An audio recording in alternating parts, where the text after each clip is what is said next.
Hi friends, I hope you are all doing well. I'm making this video as part of International Studies Program's annual graduate school night at Cal State Long Beach. We do this on a yearly basis and as part of our effort to try to demystify some of the processes around and the different paths and the routes you could take to go to graduate school. And some of the questions that we think are things that students think about. So this presentation is about how to think about graduate school. And it's really based off of the experience of all of us as faculty in the program and from our experience in the academy and observing kind of how things have changed. So it definitely is based off of our kind of reflections and our thoughts about graduate school. And I encourage you to use this video as kind of a first step process in terms of learning about the options that you have in graduate programs rather than the end of your journey in learning about the options that you have. So I say that, and I want to say that what I'm about to talk about is based off of all my conversations with my colleagues. So a lot of this information I've taken from them, and in fact there's a couple of slides in the presentation that are from my colleague and the chair of our program, Dr. Richard Marcus. So I want to make sure I give him credit for the work and effort that he does, because he usually also presents with me on this topic, and I've incorporated some of his slides in this video. So the question I'm trying to answer is how to think about graduate school. And more specifically, there's 4 different questions that I want to talk about. One is going to graduate school financially beneficial? So I want to talk about that first. Let's kind of deal with the pure economistic reasons for going to graduate school before we get into the real reasons why, or the reasons that are more personal to you about why you might want to go to graduate school. Then the second question I want to address is, I know I want to go to graduate school, but how do I find out which one I should go to? Or what, and this is, I think this question is tied into this third question, which is, what is the difference between a PhD and a master's degree? And there's a bunch of different master's degrees. There's a law degree. What are the difference between those degrees, and how can I tell which one is right for me? And lastly, how should I prepare to apply for graduate programs now that I know a little bit more about them? So I want to go through each one of these questions and try to unpack them. So let's start with the first one. And before we begin, we should I want to make clear that graduate education is becoming increasingly important. And I'll just show you right now some data in a short bit about why it's becoming more important. But having said that, it might not be important for everyone in the same way, and might not be important for everyone at the same time. So a lot of what we have to do is to think about where we are and what makes sense for ourselves, right? So I'm going to give you some information in the hopes that then you could take that information and you could think about it from your own perspective in the moment and kind of where you are in your own progress in your own education. This presentation is also focused on graduate education in the humanities and the social sciences. So if you're interested in the physical sciences, if you're interested in some programs outside of the humanities and social sciences, there is information that we could talk about, or places that you could go to get that information, but it might not be in this presentation. And that's partially because my experience, or what I could talk about, are things that I know more about, and those are the fields of humanities and the social sciences. And again, this presentation is also focused on giving you a framework rather than specific answers. And so again, I hope that this is the beginning of the journey, or the beginning of a conversation that you're going to have with us as faculty members, and with us as members of kind of the greater campus community, about the different options that you have as you're thinking about your future. So, is graduate school financially beneficial? There is what some of the things that we should kind of put out on the table is that there's definitely increased competitiveness with a graduate degree in the labor market. So getting a graduate degree means that you're a lot more competitive when you're looking for a job. There is definitely going to be higher earnings potential with more specialized degrees.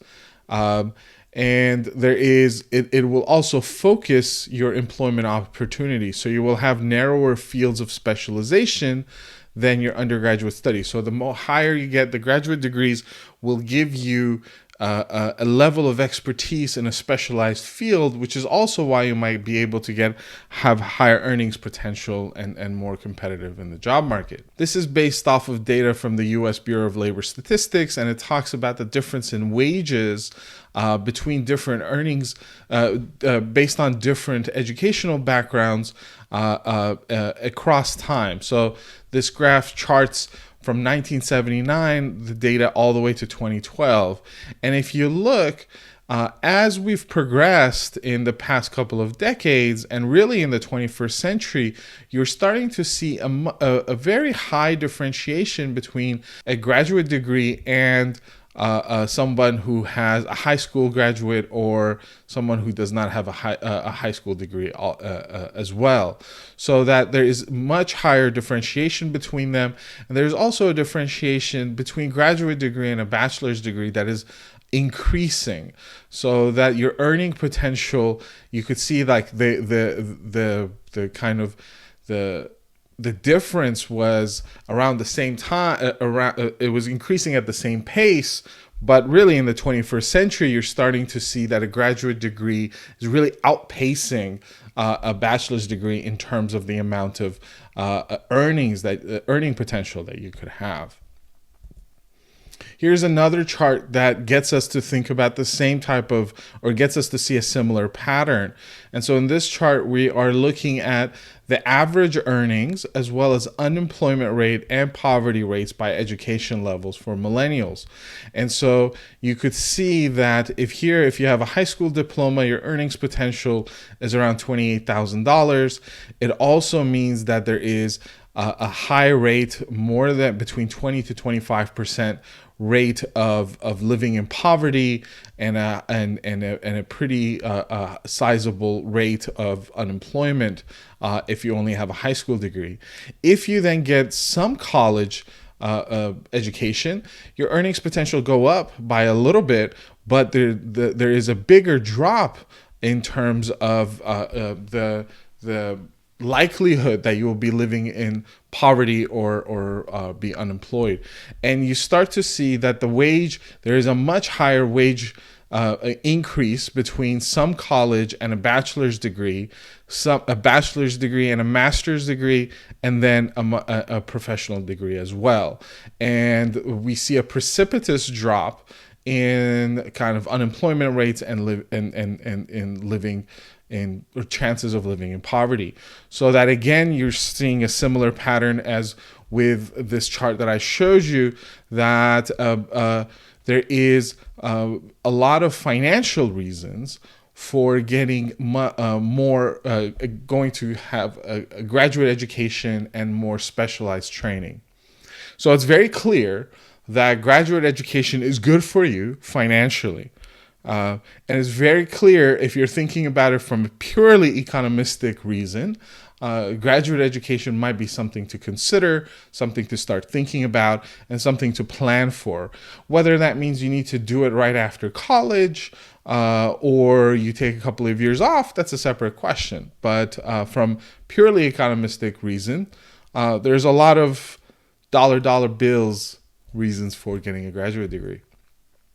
So the next question for us is, let's say I decide, okay, I want to get a graduate degree, but what do? What type of graduate degree do I want? Should I be pursuing a PhD or a doctorate degree, or should I be pursuing a master's degree? And what master's degree am I going to look for? There is maybe 3 different types of graduate degrees. And again, within the social sciences and the humanities, there's a doctorate, and there's a master's, and then there's a law degree. Doctorate degree is considered a theoretical degree. This is a degree in which you are, at this point in education, you are producing knowledge. You are producing new knowledge that didn't exist before. So that for that reason, it's a very theoretical degree. It's a degree around the production of new knowledge. Then there is master's degrees. And master's degrees, I differentiate also between two types, between theoretical master's degrees and professional master's degrees. So ones that are for practitioners and one that is more for academics, or people who might be also interested in doctorate degrees later on. And so I'll tell you a little bit more about this in a bit. And then the third is a law degree, which we'll also talk about. So what's the difference between a doctorate and a professional degree? What's the difference between a theoretical degree and a professional degree? So a doctorate degree, again, is about producing and creating new knowledge that did not exist before. It requires a breadth of knowledge and specialized research. So it requires us to know a little bit about a lot and a lot about a very particular topic. In a comparison, a professional degree, on the other hand, is about learning the knowledge that's already been produced and putting it into practice. So that, in terms of simple kind of a difference, that's the difference between a doctorate and a professional degree. You know, beyond the career, beyond the prestige and self-development that one gains, there's also a historical reason for why it's important to get a graduate degree that I just want to make sure that I don't forget to mention. And that is the ability of all of us to get these degrees, especially the ability to produce knowledge, is a historically recent event that we should not overlook or take for granted. That for many of us, if you are a person of color, if you're a woman, if you're a working class person, it's a very recent development in history where we're able to not only attend college, but be able to be in a position where we are producing the knowledge that then we are learning ourselves.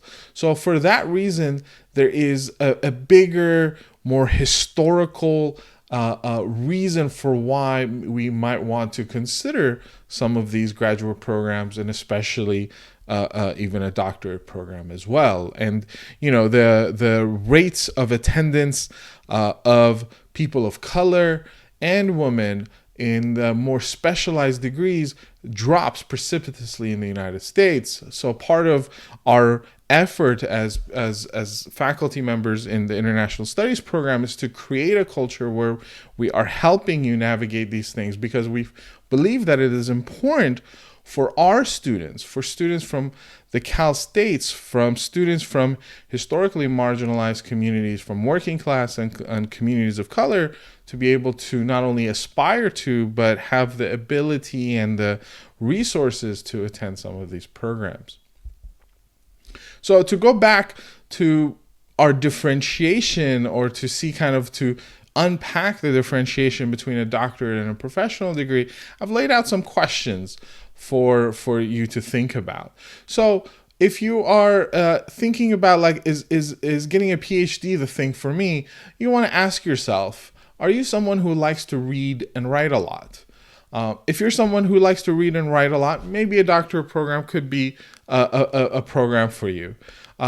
Do you like doing research? Are you someone who gets joy out of going through an archive or reading through government reports that people haven't necessarily gone into, or interviewing people whose voices haven't necessarily been recorded, or observing social processes, or analyzing data sets in new and creative ways? Is that something that gets you excited, or you could see yourself doing for a continuous amount of time? If that's something that gets you excited, then you might want to think about or start to explore more doctorate degree. Do you like thinking about the big picture? Are you someone who likes the idea of big ideas, right? Do you like to think outside the box and asking not only questions outside the box, you want to ask about the box itself. Like, yo, how did the box come about? Why is everybody thinking about it from within this box and not the other box? Why is there even boxes? Are these so like you're asking not only the question, but you're asking the question about the question itself. Do you see yourself thinking, writing, and talking about problems in the world? Are you someone who wants to frame even the very question and frame the framing, right?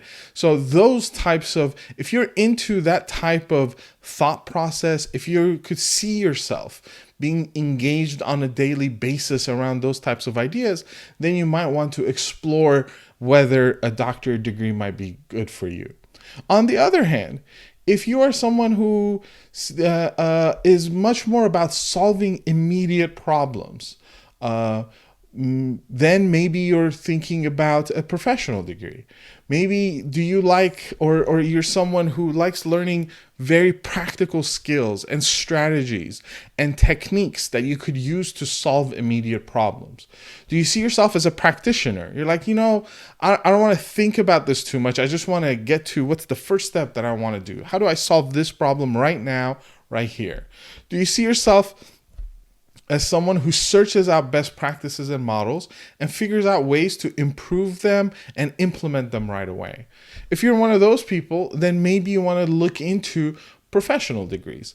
And look, it's not like one is better than the other. In my relationship with my partner at home, it's very obvious that I'm someone who likes to think about framing and think about history and think about much bigger pictures. And for her, it's like, yeah, that's good, but how about we fix this problem right here, right now, right? There's a very nice kind of difference between us. And I have a doctorate degree and she has a master's degree. And my partner works as an administrator, developing programs in community colleges, implementing programs in community colleges, studying different kind of educational research that's coming out and seeing what works best. And me, on the other hand, I'm writing about like what is the state of education, right? How do we understand education within the changes to the global political economy, right? So it's not that one is better than the other. It's one's personal affinities is something that drives them to do this type of work as opposed to that type of work. And so I put these questions for you to think about, journal about, and kind of reflect on to see which one might be where you might fit into these kind of loose categories. To give you some kind of more logistic differences, a doctorate degree is usually anywhere from 5 to 8 years worth of study. So if you're really quick, you could finish usually a doctorate degree, and this is in the United States. It's a bit different in Europe, but a doctorate degree in the United States is around 5 to 8 years worth of study. You usually have 2 years of courses, and then the rest is based on your specific research that you undertake. So you only have 2 years of coursework, and thereafter you're kind of on your own. What you study is developed by you in conversation with advisors, and you develop your own kind of like, what am I going to read? How am I going to read it? When am I going to write it? And how I'm going to do it? Like, you create this plan by yourself in consultation with your advisors and your mentors in a graduate program. And because of the time and the specificity of study, it requires dedication. A doctorate degree is not something that you should apply to or go into if you're on a fence at all. You want to make sure that you are fully confident that you want to be in a PhD program, and that's just because of the length of time that it's going to take and the amount of investment in terms of the amount of work that you have to put into it. So you want to make sure that it's something that you've studied, that you know about before going into it.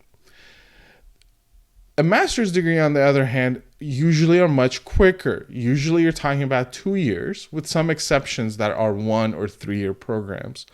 As opposed to doctorate programs that are a lot more open-ended in terms of curriculum, there's very clear paths or frameworks for what you will study in a master's program. And because there's already an already made framework, there's also more rigidity in the curriculum. I mean, there's still flexibility, but it's a lot more rigid in terms of its curriculum as opposed to a doctorate program. And that's because there's already a given framework. There's, especially if you're applying to these different practitioner degrees, there's already kind of like, this is what you have to study, or a range of things you have to study if you want to become, a social worker or an urban planner or a policy analyst or what have you.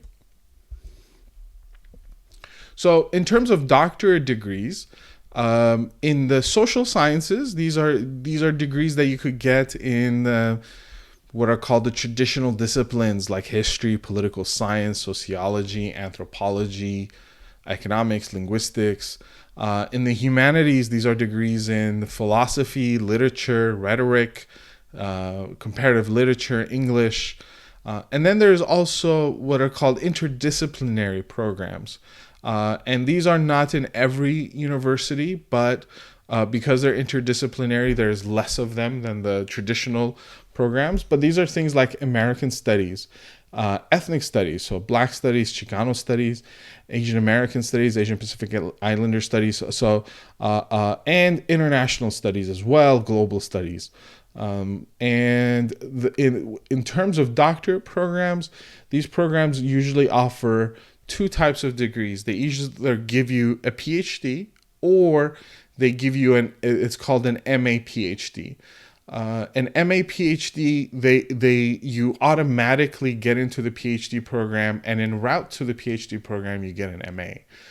So there isn't much difference, quite frankly, at the end of the day, between doctorate programs that give you only a PhD as opposed to programs that give you both an MA and a PhD.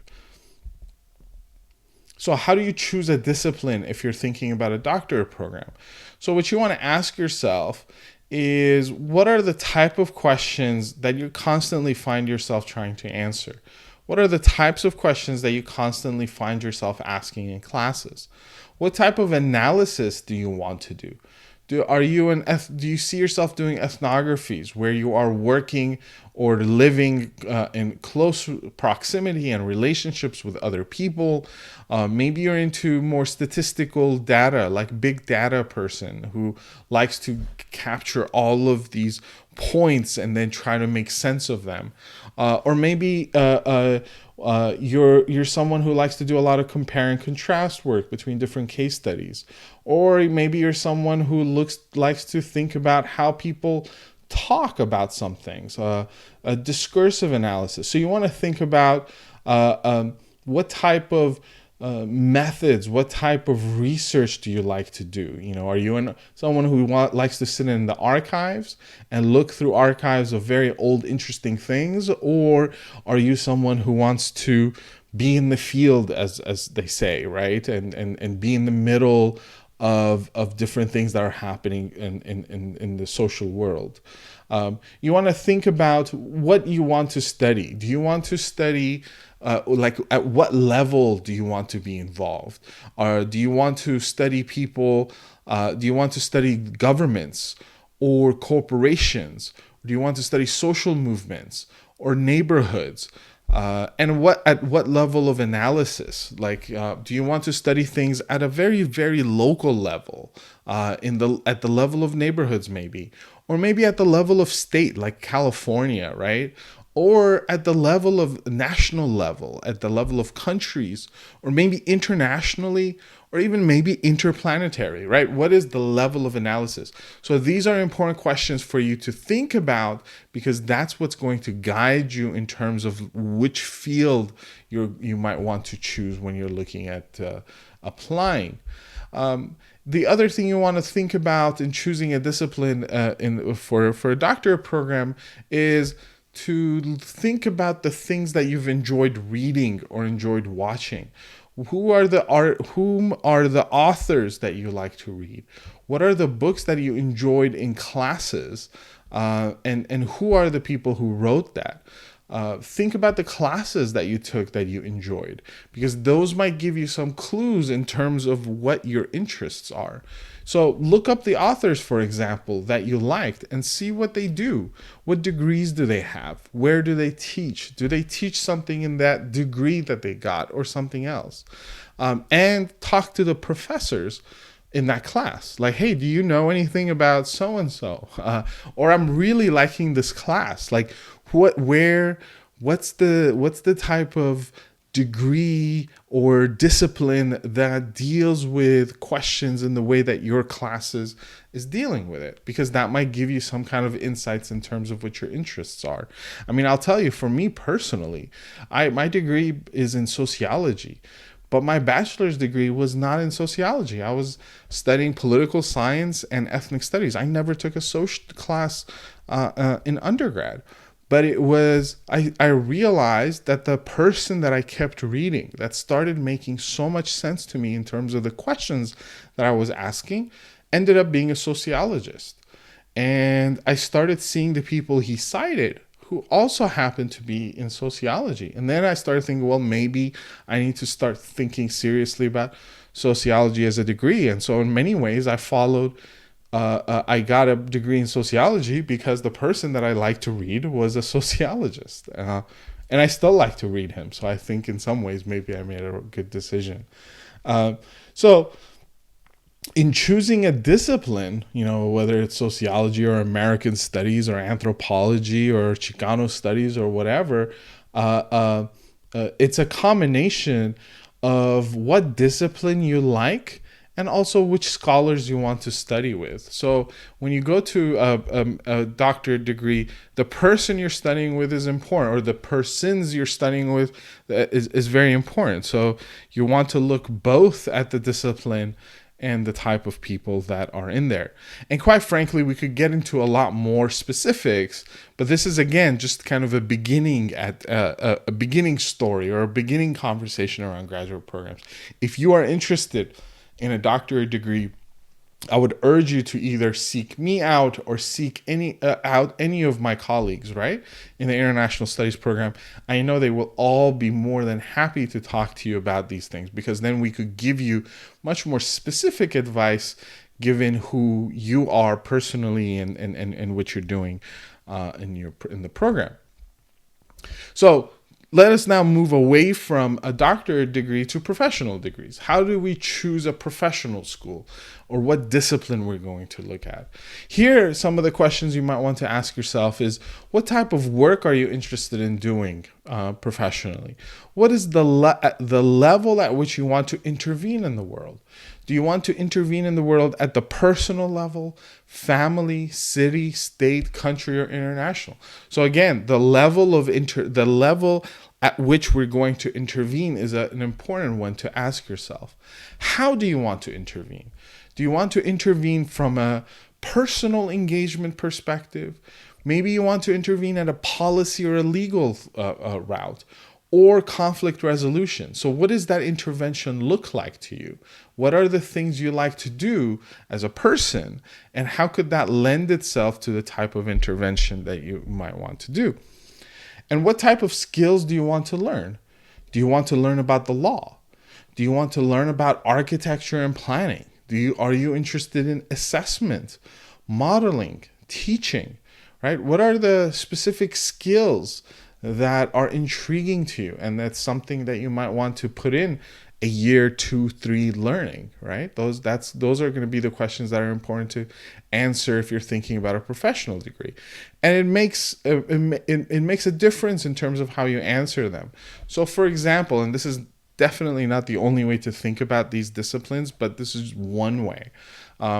If you're someone who sees yourself wanting to change the world, but that you see the change happening at a personal level, you want to work at an individual level to deal with issues of anxiety or stress due to the economy or race or sexism or homophobia, and you want to hit those big problems, but you want to try to fix them at an individual level because that's the level that is maybe important to you, or that's how you see the world, that's how you intervene in the world, then maybe a psychology degree is one that's good for you, or a counseling degree. As opposed to if you fully feel like change happens at the family or interpersonal level, at the level of relationships, then that might be social welfare is where you're at, or social work. Maybe you're like, no, you know what? I'm really interested at the neighborhood and city level, how we organize cities and space that then really alters and changes sociality amongst us and how we relate with each other. Well, if that's your concern, then maybe urban planning might be the degree for you. Or you're like, you know what? It's not really the city, but the policies that are coming down from Sacramento, or the policies coming down from the state, then maybe, or the government in DC, then you're at the level of public policy. Or maybe you're like, you know what, really, it's about how the world is structured. What does the international arena look like? What is the international to begin with? Then maybe you're looking at international affairs, changes at inter and transnational level in the world. So those are ways in which, if you start to think about your own affinities, that might help narrow down your options. I want to spend some time talking about, given that we're all in international studies, what are international studies related professional programs or professional masters? And there's a bunch, because I think international studies lends itself to many different types of fields, and the fields related to kind of the international arena are many in themselves. So, for example, you could get a master's in public administration. And this degree is really focused on public sector equivalent. It's a public sector equivalent of a master's in business administration. And students here are, one of the things that they're guided towards is becoming managers in the executive arm of local, state, provincial, and federal government. As opposed to MA in public administration, there's also masters in public policy. And the difference there is that there's a more emphasis on policy analysis and program evaluation. How do we analyze and assess if a policy actually did what its intention was, right? So that's one of the things that we're looking at. Then there's MA in public affairs, and the public affairs degree is really somewhere in between an MA in public policy and MA in public administration. So the training in you're being trained in public policy and the operation of a government, and the courses required for this type of degree are prepare students or educate students in public and nonprofit management, in policy analysis, and in applied technology. As opposed to all of these degrees, then there is an MA in international studies.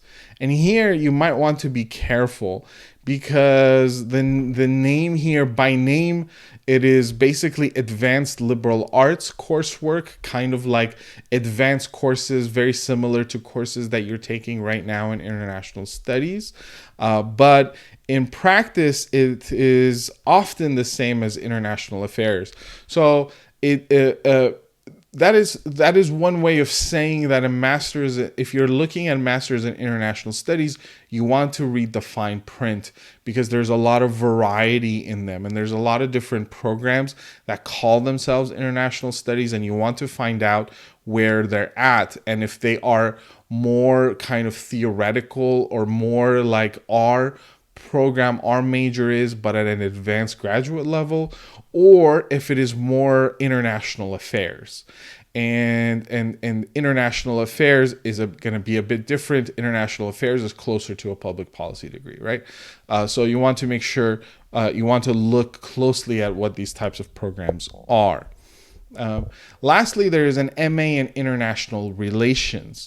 And an MA in international relations is more a theoretical master's degree rather than a a degree that is preparing you for one of these professional programs or professional degrees.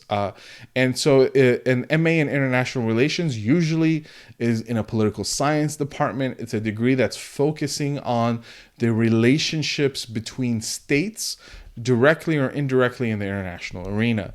So that is definitely not a professional program, right? So you want to make sure that that is what you're intending to do.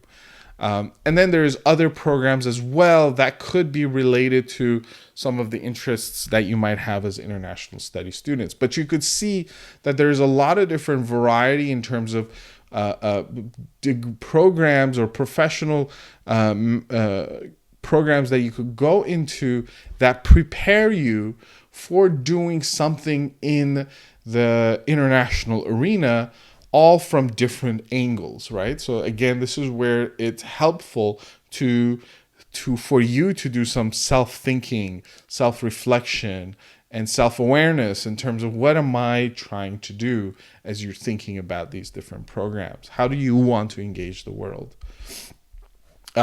Because look, what you could do with a professional master's, for example, in international affairs, and I want to make this point because I'm going to begin to have an international affairs program here at Cal State Long Beach, with the first class being in next fall. So what is that? Fall 2021. And what you could do with a professional master's in international affairs is you'll be dealing with a lot of different subjects. So anywhere from communications and PR to conflict resolution, issues around human rights and international law, science and technology, trade policy. It's a very elastic kind of degree that includes a lot of different subjects, and it prepares you for work both in the public and a private setting, both in governmental and non-governmental settings. So it's a very flexible degree in that sense, that it could prepare you for doing a lot of different work, but it's a professional degree in that sense. So we talked about a doctorate program. We talked about master's programs and professional programs. The other different professional program that you have is a law school. And law school here, I want to be very clear, law school is about creating change through the legal framework. So there's a lot of people, my parents were one of those that was like, oh, you don't know how, you don't want to be a doctor. Well, if you don't want to be a doctor and you don't want to be an engineer or a computer science engineer, well, then become a lawyer. Law school was kind of the default option it's like the other option if you're not doing the medical field. At least that was in my case with my family. But it's actually not so vague. If you're going to law school, the law school is going to attempt to help you understand the world through a legal framework. And so for them, their engagement with the world is through the law. So if you want to look beyond the law, for example, in solving a specific problem, law school is not going to be the place for that, right? So law school is very powerful. A law degree is very powerful in terms of enabling you to do a lot of different things, but it is specific to that type of intervention in the world. And law degrees are a bit different. They're 3 years usually, and they have their own kind of path. And if you're interested in that, there's a lot of different resources on campus. And again, it's something that you could talk to all of us as faculty members, and we could help you with that as well. So here's the thing. What if you thought about all of this and you still don't know? You still don't know what to do. Well, it's important at this point to think about, to remember that it is not a zero-sum game, that you all have a lot of time left. Whether you're a freshman or a senior, you have time in figuring this out. If you still have classes to take, as you take classes, think about how you see yourself within those discussions. The discussions in the classroom could also give you a sense of of yourself in terms of what interests you and what doesn't interest you. What are questions that capture your imaginations and what are ones that don't? Collect information. Collect information from your professors. Collect information from the articles you read that you like or articles you read that you hate. Maybe then you know, like, okay, well, I'm not really into economy or I'm not really into political science. The questions around the state aren't that interesting to me. I'm much more interested in social movements and protest movements. Those are the types of information you want to collect. You want to, and then also utilize resources on campus. So, for example, we have a great career development center at Cal State Long Beach. You might want to check them out, set up an appointment, and go see them, whether in person or virtually. You could reach out to all of these different centers virtually as well.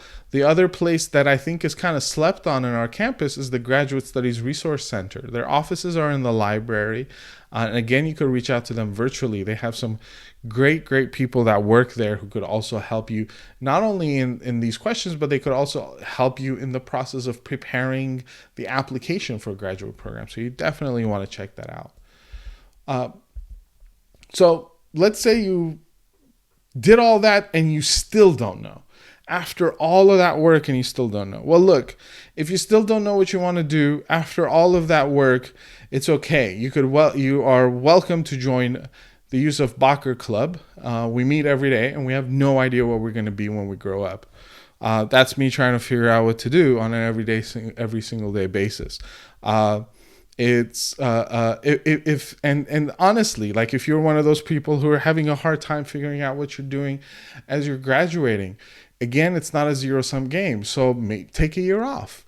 That's something that is very helpful to a lot of people. I took a year off. And it was powerful, or it gave me a lot of new ways of thinking about what I wanted to do. But if you're going to take a year off, don't just take a random year off. Try to see if you can make it an intentional year off. Plan for it as best that you can. I know that given the economic conditions, this is it's easier said than done, but see if you can make an intentional one. Can you get a job that could be of interest to you? Maybe it's something that you thought about might be interesting to you. See if you can get a job in that. And that might inform you whether you actually like that or you hate that. Apply for an internship. Maybe apply for an internship in the various fields that you might be thinking about. So, there's the Choral Fellowship, Public Allies, labor unions, NGOs, legislative offices. There's a lot of different places. Like, this is where you might want to start, even if you're going to take a year off, start thinking about how you're going to take that year off and what you're going to do throughout that year. And then maybe, let's say, and this is really about if you want to, what the purpose of an MA, a theoretical MA is. We kind of talked about what a professional MA does. A theoretical MA, well, that is especially if you're someone who thinks that they might want to do a PhD, but you're not necessarily sure. Or you really want to do a PhD, but you don't know if your grades are competitive yet for a PhD program. That's where you might want to think about a theoretical MA program. And a theoretical MA program is getting a master's, for example, in political science, a master's in history, anthropology. These are terminal degrees, which means 2 years or 1 year or whatever in a 2-year master's degree, so you could get a master's in political science, history, sociology, or what have you. A lot of the Cal State universities provide many of these terminal master's programs. And the good thing about these programs is that you will figure out if you like to do research or not. So you're in a position where you could kind of get a feel for what it's like to be in a PhD program.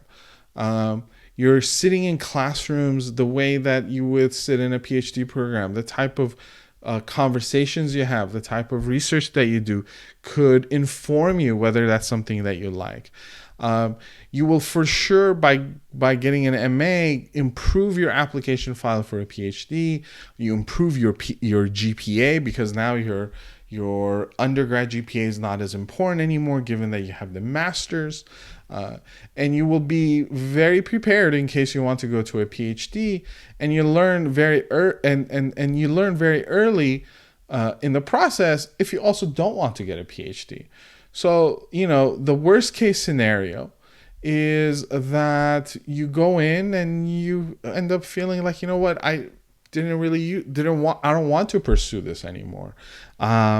And I thought I wanted to get a PhD in political science, or I thought I was interested in political science, but now that I'm in this master's program, I'm kind of over it. I don't want to do it anymore. Well, look, even if that happens, especially if you go to places like the CSUs, you haven't spent that much money, and the time that you've spent is not that much. You've only spent 2 years.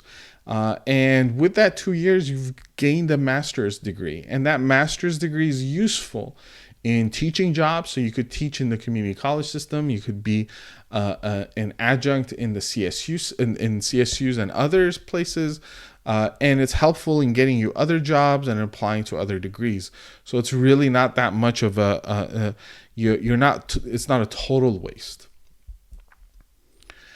So in terms of then transitioning to think about finding the right program, you want to start with some research, and you want to look up schools and ask the following questions when you're looking at schools.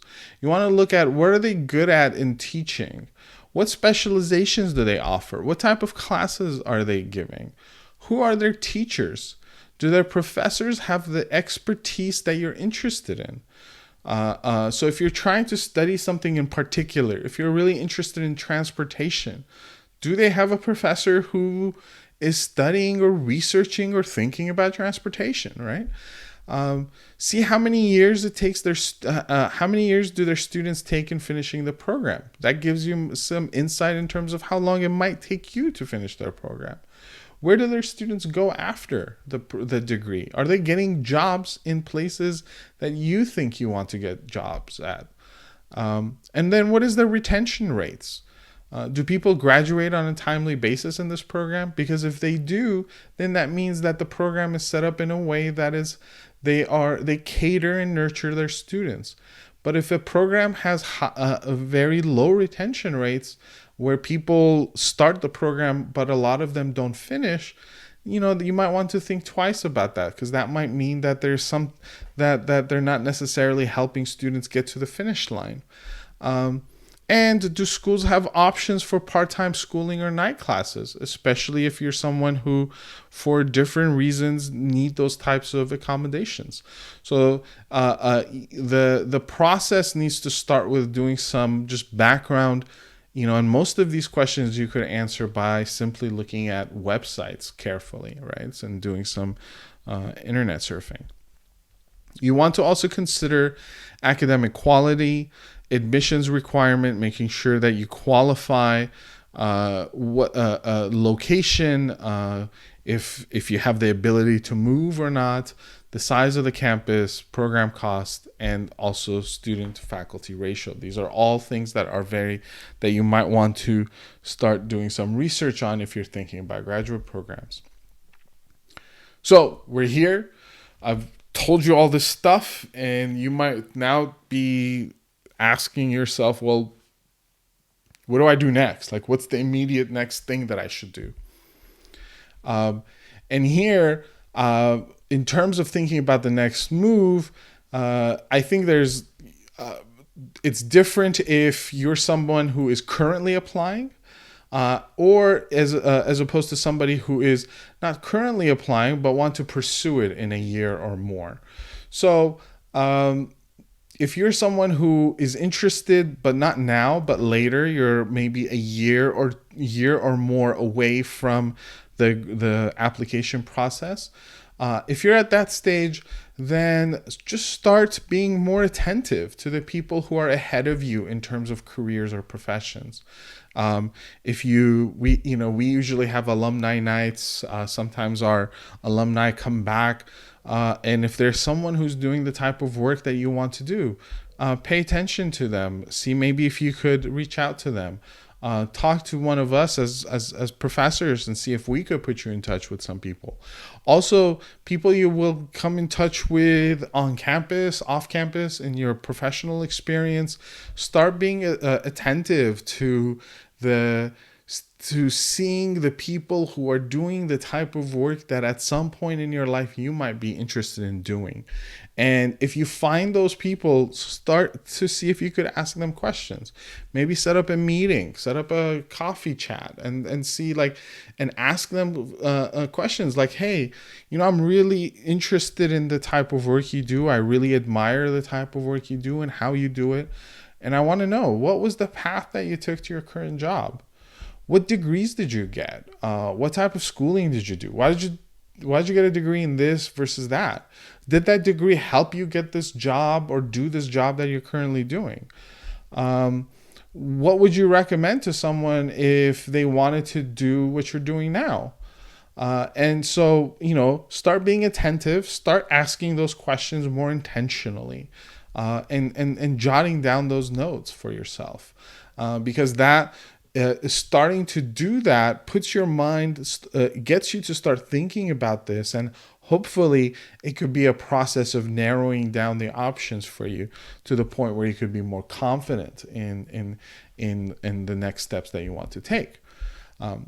If, on the other hand, you're one who is applying this year or very soon, then you should know that most applications, the first ones are due around December, especially the UC system. They start being due around December, and December onwards. So the earliest one would be December, but some are later and some have rolling deadlines. So if you're on that calendar, usually the way I like to think about it is between August and October, this is your research phase. This is where you're surfing the net. You're just trying to get as much information about schools and what you need and requirements and all of that. And that's what you want to be doing. Between September and November, and I know they overlap, but between September and November, that's where you want to start to work on your personal statements and start working on the application, but really the personal statements. The personal statements take probably the longest in the application process, and it's the thing that you want to revise the most. You want to write a personal statement that is at least revised 4 or 5 times. This is not something you want to write the night before and turn it in without looking it over or having a couple of other eyes look at it, right? So you want to give yourself some time to write the personal statement. And October is when you want to, especially given that December, if you're looking at December deadlines, October is when you want to start emailing professors for letters of recommendation, because most of the applications require letters of recommendations. And I would say you want to hit up your professor at least 2 weeks before any deadline, but probably a little bit more even than 2 weeks. In terms of your research, at whatever level that you're at, I would really recommend you making an Excel sheet for yourself. So you're not just doing random research, you're taking very specific notes. Make an Excel sheet, and you put the names of schools on this side, and write down, for example, when is their deadline, what is their application require, how many letters do they need a GRE or do they not? What is the number of years that it takes to finish their degrees, and what are the different questions that you have, and just put them down on this Excel sheet. So as you go down school by school, you could enter in all of these information. So by the end, you have this one Excel sheet that has all of this information that could then help provide in one place all of the information that you require as you try to think about where you're going to apply to, what's your priority, and what have you. Make sure you get advice. The Career Center, Graduate Studies Resource Center, professors, your mentors, family, and all of this, doing all of this background work listening to this presentation is all about getting us to making an informed decision. At the end of the day, it's seldom that you make a decision that you're 100% with 100% clarity. But you want to get to a place where you have done the appropriate research so that it's informed, at least, so that if it's 70% clarity, then that's great, right? So even if it's not totally 100%, getting as much information as possible could be helpful. I know I've given you a lot of information and it might be overwhelming, so I completely understand that.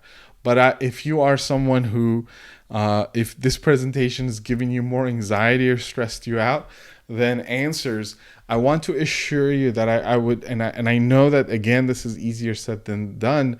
Don't stress the end. See if you could enjoy this process. If you give yourself enough time, this could actually be very enlightening or informative process where you get to reflect on where you are now as a person, given all of the education that you've done K through 12 and in college, and to think about, as you look at the medium and the long term, how do you want to really engage the world around you, and what that could look like. And so if you give yourself enough time, this could be you could maybe decrease a little bit of the anxiety, and maybe actually it could become a little bit more of a creative process for you.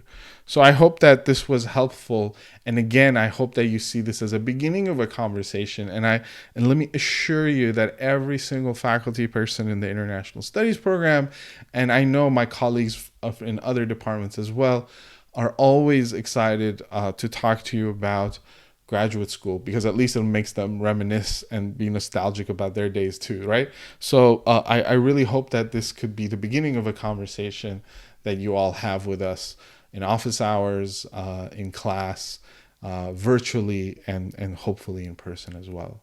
All right. Thank you very much.